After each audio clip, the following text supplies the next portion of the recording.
Hello উত্তরবঙ্গে তোমাদের স্বাগত বন্ধুরা। এই মুহূর্তে আমি রয়েছি সোমেশ্বর নগর এই পেট্রোল পাম্পের সামনে। দেখতে পাচ্ছ পেট্রোল পাম্পের সামনে, এই পেট্রোল পাম্পের পাশ দিয়ে যে রাস্তা চলে গেছে এটা কিন্তু নিমান্স হসপিটালে চলে গেছে সোজা। তো এখান থেকে নিমান্স হসপিটাল 700 থেকে 800 মিটার দূরত্বে রয়েছে।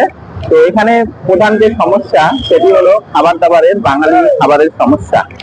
তো কথায় আছে মাছের হাতে বাঙালি, তো ভাত ছাড়া কিন্তু বাঙালির চলবে না বন্ধুরা। তাই নিমান্স হসপিটালে যারা চিকিৎসা হতে আসবে অথবা অন্য কাজে আসবে তাদের জন্য আজকে আমি একটি বাঙালি হোটেল সন্ধান দেব, যে হোটেলে কিন্তু তোমরা বাঙালি মাছ ভাত থেকে শুরু করে সব কিছু খাবার পেয়ে যাবে।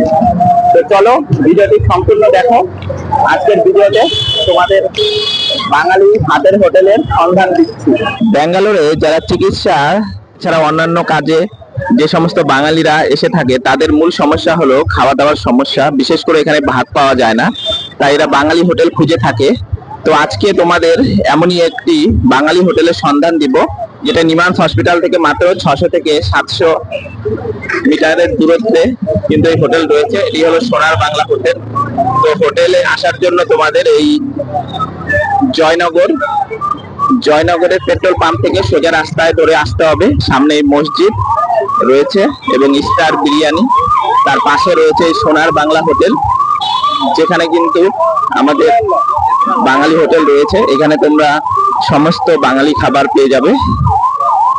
এই সোনার বাংলা হোটেল, এখানে ভাত রুটি থেকে শুরু করে সমস্ত বাঙালি খাবার কিন্তু তোমরা পেয়ে যাবে।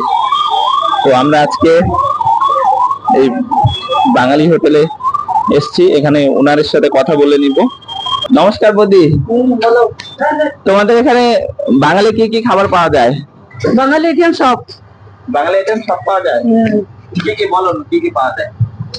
ভাত, বাঙালি খাবার ভাত পাওয়া যায়, আর পরোটা, রুটি, চাপাতি, পুরি, মাছ, মাংস, ডিম, ভেজ, ননভেজ সব। রেট গুলো একটু বলে দাও। 50 টাকা ভাত, ভেজিটেবল রাইস 50 রুপিয়া, মাংস ভাত 120 টাকা, আর মাছ ভাত 80 টাকা, 90 টাকা কাতলা। ও, তাহলে সমস্ত ভাত কখন পাওয়া যায়? দুপুরে, সকালে, রাতে, 3 টাইম পাওয়া যায়? 11টা থেকে রাতের 11টা ভাত পাওয়া যায়। পাওয়া যায় লুচি আর তোমার পরোটা, রুটি। ও, তাহলে একদম বাঙালি খাবার। তো যারা ব্যাঙ্গালোরে আসবে চিকিৎসার জন্য নিমান্স হসপিটালের পাশে একদম বদির দোকানে চলে আসবে, সোনার বাংলা হোটেল এখানে। তো বদি, তোমার হোটেলের ঠিকানাটা একটু বলে দাও যাতে সুবিধা হয় আসতে। চলো, তোমার সমস্যা নগর 10 ক্রস আর্থিক মসজিদ সামনে। এই যে বদির কার্ড আছে, এখানে মোবাইল নম্বর আছে। যদি অসুবিধা হয় কারো, তাহলে এই মোবাইল নম্বরে যোগাযোগ করে একদম বদির হোটেলে চলে আসবে, কন্ট্যাক্ট করে। রুমও পাবে, এখানে রুমও পাওয়া যাবে। বদির প্লেনের, ট্রেনের টিকিট সব পাবে।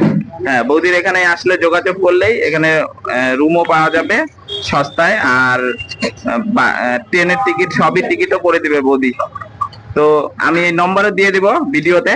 তো তোমরা যারা আসবে ব্যাঙ্গালোরে চিকিৎসার জন্য নিমান্স হসপিটালে, তারা কিন্তু সবাই চলে আসবে এই বৌদির হোটেলে, সোনার বাংলা হোটেলে। মাছে ভাতে বাঙালিরা ভাত না খেলে কিন্তু বাঙালিদের হয় না। তো মূলত দক্ষিণ ভারতে ব্যাঙ্গালোরে আসলে প্রধান সমস্যা হলো এই খাবার দাবারের সমস্যাটাই হয়। তো এই বৌদির হোটেলে একদম পেয়ে যাবে। এখানে অনেক কাস্টমার খাওয়া দাওয়া করছে। নাম কি তোমার দাদা? প্রশান্ত রায়। কোথা থেকে আসছো তুমি?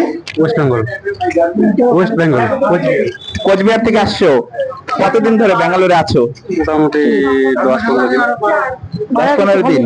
তো এখানে আসলে বৌদির হোটেলে খাও? এখানে যাই। কেমন হয় এখানকার খাওয়া দাওয়া? খুবই ভালো, আমাদের বাঙালিদের মতোই আর কি, খুব সুন্দর। এই দাদা আসছে, আরো এখানে খাচ্ছে। এখানে একদম বাঙালি খাবার, তোমরা খেতেও পারো, আর যদি পার্সেল করে নিয়ে যেতে চাও রুমে, তাও নিয়ে যেতে পারবে। এই যেখানে প্রাইস লিস্ট রয়েছে।